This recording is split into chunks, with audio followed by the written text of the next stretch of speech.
આ main gate છે. થોડાક પાછા હટીને બતાવો તો. બધા પાછા હટી જાવ, શું ઘટના બની. આ મેન ગેટ છે બેનના ઘરનો. થોડા ભાઈ પાછા હટી જાવ, બધા નીચે હટી જાવ. હટી જાવ બધા. બતાવો તો, બેલા બતાવવા દો. સાંભળો હટાવો. આ બેનનું ઘર છે. આ વિશાળ અડમતિયા ગામ છે, ભેસાણ તાલુકાનું. આ મેન ગેટ છે એનો. હવે અહીંયા ભાજપના માણસે બેલા મૂકી દીધા અહીંયા સળંગ. આ બધા અમે હાથે અડસેલ્યા. 8 વર્ષથી આ ગેટ બંધ કરી દીધો. આવી નાગાઈ કરવાની, બસ દાદાગીરી. શું કામ? તો કે હું ભાજપનો માણસ છું એટલે દાદાગીરી કરી. શું કામ?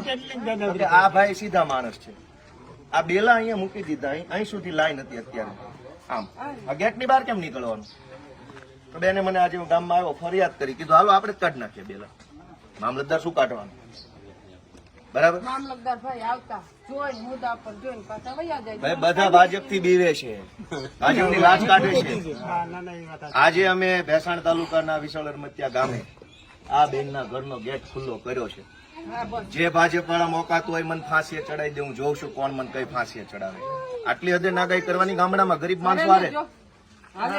નાના માણસો હોય, ગરીબ માણસો હોય. કિરીટ પટેલ જ કરાવે છે, સમજી લીધો. કે અહીંયા બેલા ગોઠવી દીધા ઘરની આમે 8 વર્ષ સુધી સળંગ. તો બહાર કેમ જવાનું? અંદર કેમ આવવાનું? પાયો કાઢ્યો ને તાર વંડી સણવા નહોતા દેતા. હાઈ પાયો સોફો કરે એટલે બેલા ન્યા સણાવી દેતા. આ તો અમારા કડી આવે સોફી કરીને આ દિવાલ કરી. બીજી વાર અહીંયા બે બેલાઈ જો હલાવે ને, અમે જેમ નાખ્યા છે એમાંથી હલાવે ને તો મને ફોન કરી દેજો. અહીં જેમ પડ્યા છે ને એમાંથી હલાવે ને તો મને કહી દેજો. હું જોઈશ કોણ પાણી વાળો ભાજપ વાળો છે.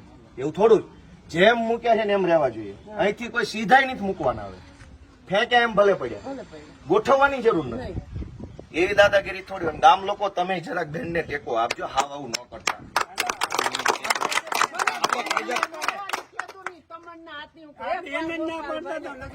કાંઈ વાંધો નહીં. હવે હું બધાની રજા લઉં છું. ટેકો રાખજો જરા. બરાબર. હાલો.